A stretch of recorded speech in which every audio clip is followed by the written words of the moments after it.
जहां एक तरफ राहुल गांधी ने हिंदू धर्म की शक्ति से एक नए विवाद को जन्म दिया था, वहीं पीएम मोदी ने इसी शक्ति का इस्तेमाल करते हुए पश्चिम बंगाल के संदेशखाली से भाजपा प्रत्याशी रेखा पात्रा को एक पत्र लिख उनकी हौसला अफजाई की है। आज की रिपोर्ट में हम आपको बताएंगे कौन है रेखा पात्रा और क्यों भाजपा ने इन्हें यहां से टिकट दिया। नमस्कार, मैं यशस्वी जोशी स्वागत करती हूं आपका यूबी न्यूज में, जहां हम न सिर्फ खबरें लाते हैं बल्कि उसका बारीक और सटीक विश्लेषण भी करते हैं। 2024 लोकसभा चुनावों में पश्चिम बंगाल की बशीरहाट सीट से चुनाव लड़ रही रेखा पात्रा को पीएम नरेंद्र मोदी ने शक्ति स्वरूपा कहा है। संदेशखाली की पीड़ितों में शामिल रेखा पात्रा को बीजेपी ने 5वीं सूची में बशीरहाट से टिकट दिया है।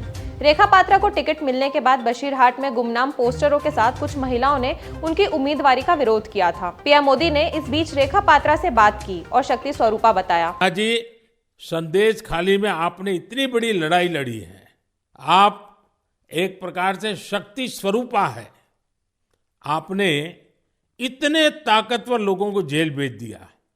आपको अंदाजा है कि आपने कितने बड़े साहस का काम किया है। हमारा संदेशखाली की माँ बहन की पूरा सपोर्ट थी, इसलिए हम ये कर पाए सब, और उनकी सपोर्ट से आगे भी रास्ता चलेंगे हम, और उनकी साथ लेकर चलेंगे ये रास्ते। हम राम जी की तरह एक भाई एक बाप हमारी मिला है, तो हम आपका छोटे बेटी की तरह हमारा साथ रहेगा। जी, जब ये आपका नाम घोषित हुआ, आपको चुनाव में कैंडिडेट बनाया, वो जब समाचार मिला तो आपके पड़ोस में अड़ोस में और आप जो इतना बड़ी लड़ाई लड़ी हो, सब में क्या मैसेज गया? सबका कैसा रिस्पांस है? सब लोग खुश है। 2-4 टीएमसी की जो माँ बहन थे उन्होंने विरोध किया, उन्होंने अभी मान लिया, और उन्होंने भी फिर से हमारी पास मैसेज, वीडियो कॉल से मैसेज भेजा। उन लोगों ने जो किया वो तो टीएमसी की बुलाने पर किया है, उन्होंने जोर जबरदस्ती करवाई गई है और नहीं होगा।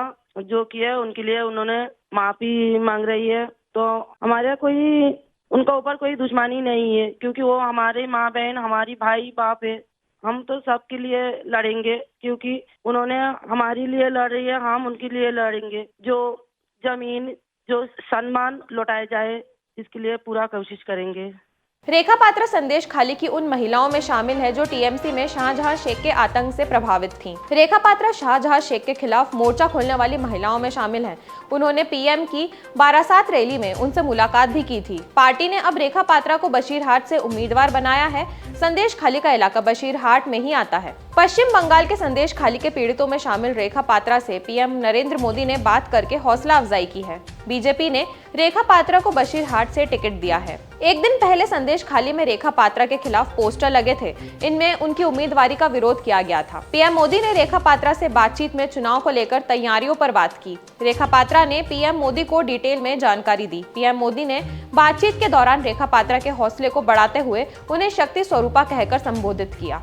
2019 में बशीरहाट लोकसभा क्षेत्र से टीएमसी से जीत मिली थी। तब पार्टी के उम्मीदवार के तौर पर बंगाली फिल्म अभिनेत्री नुसरत जहां से जीत हासिल की थी। पार्टी ने इस बार नुसरत जहां को टिकट नहीं दिया है और उनके स्थान पर हाजी नूरुल इस्लाम को टिकट दिया है। सीपीआई-एम ने इस सीट से निरापद सरकार को मैदान में उतारा है। बशीरहाट सीट को तृणमूल कांग्रेस ने 2009 और 2014 में जीता था। 2019 के चुनावों में टीएमसी की उम्मीदवार रही नुसरत जहां ने बीजेपी कैंडिडेट को 3,50,369 वोटों से शिकस्त दी थी। इस बार के चुनावों में बीजेपी ने संदेशखाली की पीड़ितों में शामिल रेखा पात्रा को उम्मीदवार बनाया है। इस सीट से इंडियन सेक्युलर फ्रंट ने भी अपना कैंडिडेट उतारा है। बीजेपी की कैंडिडेट रेखा पात्रा बेहद सामान्य परिवार से ताल्लुक रखती हैं। तो यह थी हमारी आज की खास रिपोर्ट, और आपको हमारे कार्यक्रम कैसा लगा? अपने विचार हमसे जरूर साझा करें। वीडियो पसंद आए तो इसे लाइक और शेयर करें। साथ ही चैनल को सब्सक्राइब जरूर करें। यूबी न्यूज आपके लिए लाता रहेगा देश विदेश से जुड़ी ऐसी ही खबरें। तब तक के लिए धन्यवाद।